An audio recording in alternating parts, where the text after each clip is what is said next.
हम H C. Verma chapter number 3 objective second के remaining 5 questions करने जा रहे हैं। हमारे पास 6 क्वेश्चन है। The velocity of particle is 0 at t is equal to 0। किसी टाइम के ऊपर वो कह रहे हैं कि जो बॉडी की वेलोसिटी जो पार्टिकल है उसकी वेलोसिटी कितनी है, 0 है। तो ए ऑप्शन है the acceleration at t is equal to 0। Acceleration at t is equal to 0 must be 0। जो एक्सेलरेशन है टाइम 0 के ऊपर वो मस्ट बी 0, वो 0 होना चाहिए। तो ये रॉन्ग है बच्चों, क्योंकि आप देखो किसी बॉडी को हम अपवर्ड थ्रो करते हैं अपने हाईएस्ट पॉइंट पे जब आती है, मान लो हम यहां से मोशन को स्टार्ट कर रहे हैं, इस टाइम को हम टाइम 0 मान लें, किसी टाइम को ये टाइम मान लें, वहां पे वेलोसिटी देखो आप 0 है but acceleration not equal to 0। फिर है the acceleration at t equal to 0 may be 0। हाँ ये ट्रू है कि मान लो कि बॉडी है ना किसी टाइम के ऊपर रेस्ट पे हो, तो हम देखेंगे इस टाइम पे इस बॉडी की वेलोसिटी भी कितनी है, 0 है, और एक्सेलरेशन भी कितना है, 0। तो रेस्ट वो भी था बट वो रेस्ट कौन था, मोशन अंडर ग्रेविटी का। तो मे वाला वर्ड पॉसिबल है, इसमें बॉडी रेस्ट पे तो आई है एक टाइम के लिए, वेलोसिटी 0 है, बट इस केस में अगर वो हॉरिजॉन्टल पड़ी है बॉडी तो हम कहेंगे एक्सेलरेशन कितना है इस केस के अंदर, 0। नेक्स्ट है बच्चों, if the acceleration is 0 from t is equal to 0 to t is equal to 10 second. जब बॉडी चलना स्टार्ट हुई थी, मतलब जब भी रेस्ट पे थी, वो कह रहे हैं कि 10 सेकंड तक कोई भी एक्सेलरेशन नहीं आया, 10 सेकंड तक कोई भी एक्सेलरेशन नहीं आया। जो एक्सेलरेशन है वो 0 है, कितने सेकंड तक, 0 से लेके 10 सेकंड तक। तो क्वेश्चन में पूछा गया है कि क्या स्पीड भी 0 होगी, तो हम कहेंगे यस, स्पीड भी 0 होगी। स्पीड 0 क्यों होगी, क्योंकि एक्सेलरेशन होता है चेंज इन वेलोसिटी। जब बॉडी चलेगी कि नहीं गई तभी तो उसमें चेंज इन वेलोसिटी 0 होगा, और चेंज इन वेलोसिटी 0 है तो मतलब बॉडी चली नहीं, तो मतलब क्या है, स्पीड जो होगी वो 0 होगी। अगले क्वेश्चन में है अगर स्पीड 0 है t इक्वल टू 0 से t इक्वल टू 10 सेकंड, तो एक्सेलरेशन आल्सो 0। ये भी ट्रू है, अगर t इक्वल टू 0 से t इक्वल टू 10 सेकंड तक स्पीड ही 0 है, स्पीड कितनी है, 0 है, मतलब बॉडी चली नहीं, मतलब बॉडी के अंदर कोई भी चेंज नहीं आया। तो हम देखेंगे स्पीड 0 तो मतलब कि वेलोसिटी भी कितनी होगी, 0। वेलोसिटी 0 तो एक्सेलरेशन कितना होगा, 0। तो हेंस एक्सेलरेशन क्या होगा, 0। तो इसके लिए हमने देखा ये हमारे पास बी, सी और डी तीनों ही ऑप्शन करेक्ट है। तो नेक्स्ट क्वेश्चन देखते हैं, question number 7। Mark the correct statement. इनमें से करेक्ट स्टेटमेंट को अपने को मार्क करना है। The magnitude of the velocity of particle is equal to speed. ठीक बात है, क्योंकि अपने पता है वेलोसिटी क्या होता है, स्पीड, और साथ में इनटू में क्या उसकी डायरेक्शन। स्पीड कुछ भी नहीं होता, वो वेलोसिटी का मैग्नीट्यूड होता है। ये ऑब्जेक्टिव सेकंड के थर्ड क्वेश्चन में मैंने बताया आपको। अब बच्चों हमें पता है स्पीड या वेलोसिटी का मैग्नीट्यूड होता है, ये बिल्कुल करेक्ट है और एब्सोल्युटली करेक्ट है। बी ऑप्शन है the magnitude of average velocity of an interval equal to average speed. ये गलत है बच्चों, क्योंकि मान लो कोई बॉडी एक पॉइंट ए से स्टार्ट होके वापिस एक पॉइंट पे आते हैं, इस केस में एवरेज वेलोसिटी कितनी हो जाएगी, 0, क्योंकि average velocity total displacement upon total time होता है। बट इस केस में एवरेज स्पीड जो है वो नॉट इक्वल टू 0 होगी। तो हम क्या कहें, ये ऑप्शन जो है रॉन्ग होगा कि अगर मैग्नीट्यूड जो है एवरेज वेलोसिटी का वो ऑलवेज इक्वल टू होता है एवरेज स्पीड के, ये गलत है। नेक्स्ट आता है it is possible to have situation in which speed of particle is always 0 but the average speed is not 0। ये भी रॉन्ग होगा बच्चों, क्योंकि अगर स्पीड ऑफ पार्टिकल 0 है मतलब बॉडी चली नहीं, तभी तो उसकी स्पीड कितनी है, 0, मतलब डिस्टेंस कवर नहीं हुआ। और एवरेज वेलोसिटी क्या होती है, total distance upon total time. ये क्वेश्चन में पहले हिंट दे दिया गया है कि जो स्पीड है वो हमेशा ही 0 रही है, मतलब बॉडी चली नहीं। अगर स्पीड 0 रही है तो बच्चों एवरेज स्पीड क्या होगा, वो 0 रहेगी, नॉट 0 वाला ऑप्शन इनकरेक्ट है। नेक्स्ट है it is possible to have a situation in which the speed of the particle is never 0। Speed तो कभी भी 0 नहीं हुई बट एवरेज स्पीड जो है वो 0 है। ये भी रॉन्ग है बच्चों, क्योंकि अगर स्पीड 0 नहीं रहेगी तो बॉडी मूव करेगी, मतलब बॉडी मूव कर रही है तभी तो उसकी स्पीड कभी भी 0 नहीं रही, ऑलवेज स्पीड रही है। और बॉडी मूव करे तो एवरेज स्पीड क्या होता है, total distance upon total time.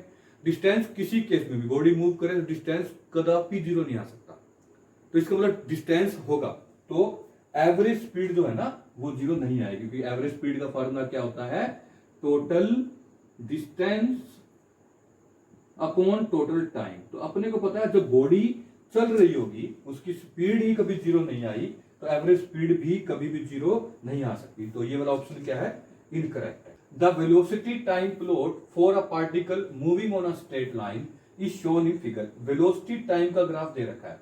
ए ऑप्शन है पार्टिकल हैज कांस्टेंट एक्सेलरेशन। ये ठीक होगा, क्योंकि जो एंगल है वो ऑलवेज सेम रह रहा है। ऐसा नहीं कि बॉडी जो है वो एंगल को इस तरह से या हम देखें इस तरह से कोई ग्राफ बन रहा है कि जिसमें ऑलवेज एंगल जो है हॉरिजॉन्टल के साथ वो चेंज होता जा रहा है।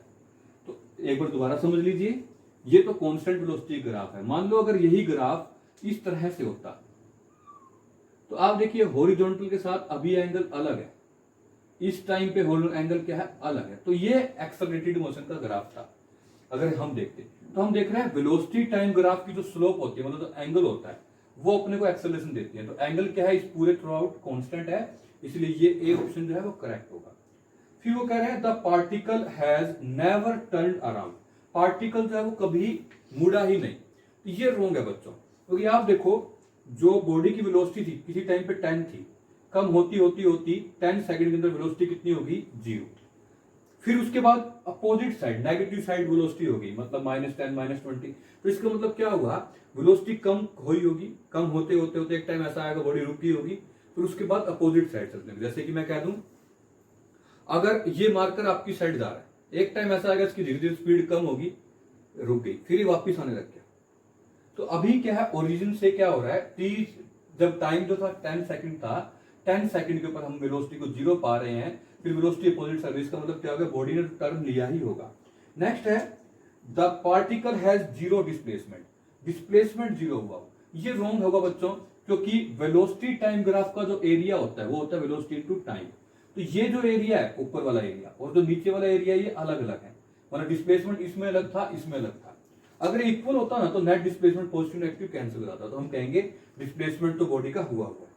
फिर वो कह रहे हैं एवरेज स्पीड, एवरेज स्पीड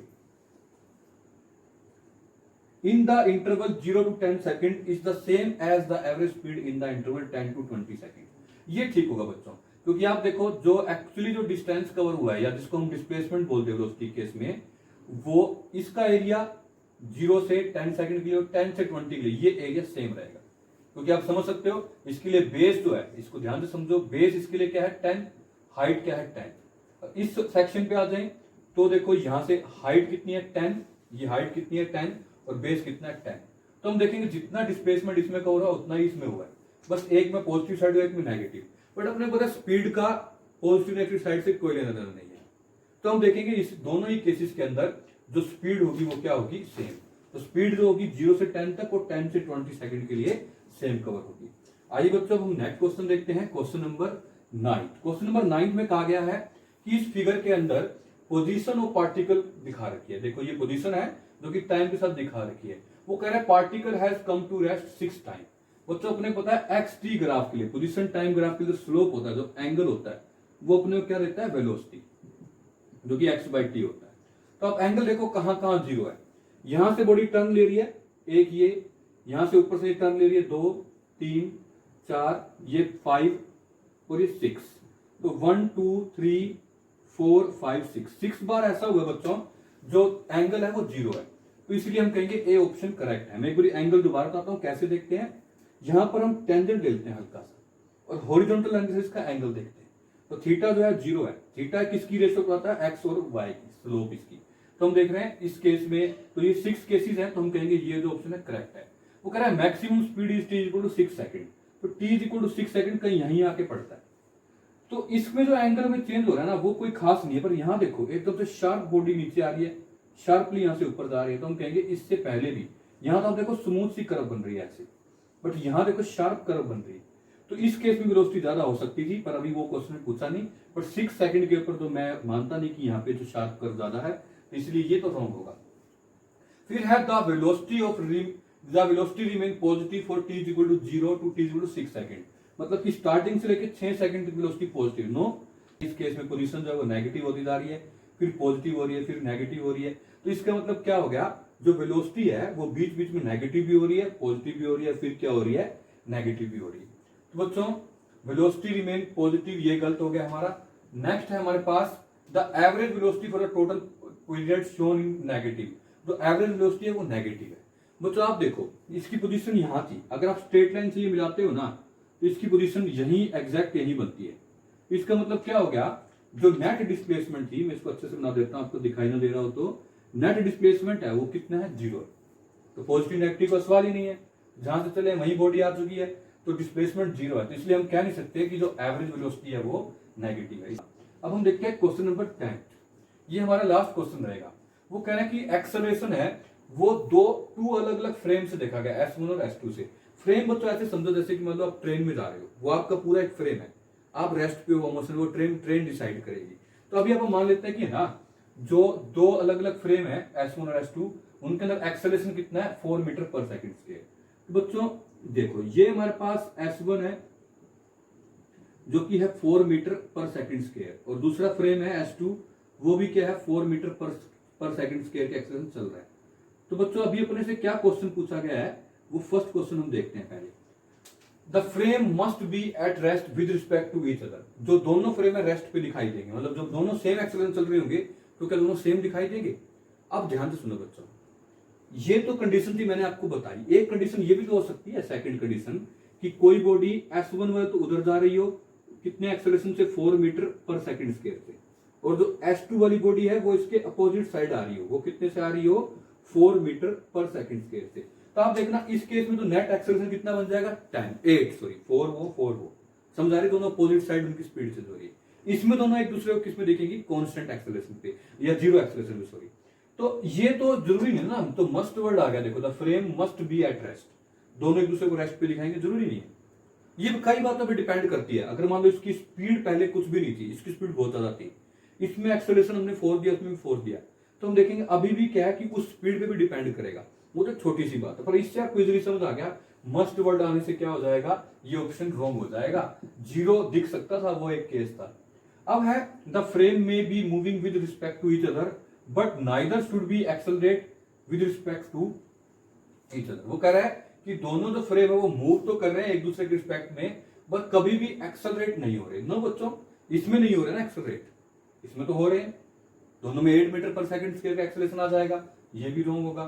सी में कह रहा है दोनों में the acceleration of S2 with respect to S1 may either भी 0 और 8, ये भी रॉन्ग होगा। वो कह रहे हैं तो 0 होगा या 8 होगा, हो सकते हैं ये, बट एक केस ये भी हो सकता है कि S1 फ्रेम यहां जा रहा हो कितने एक्सेलरेशन से 4 से, S2 फ्रेम कहां जा रहा हो ऊपर जा रहा हो, वो कितने से जा रहा हो 4 से, तो नेट रिजल्टेंट कहीं बीच में आ जाएगा।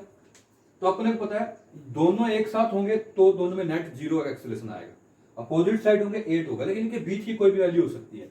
तो इसलिए जो डी ऑप्शन है वो करेक्ट होगा। The acceleration of S2 with respect to S1 may be anything between 0 and 8 metre per second. ये स्केयर ऊपर आएगा क्योंकि ये यूनिट होती है metre per second square. I hope से बच्चों ये आपको 10 क्वेश्चन तक समझ आ गए होंगे। इससे हमने ऑब्जेक्टिव सेकंड फिनिश कर दिए मोशन इन स्ट्रेट लाइन के। नेक्स्ट वीडियो के अंदर हम मिलेंगे जिसमें हम लॉज ऑफ मोशन को थोड़ा डिस्कस करेंगे। Thank you very much.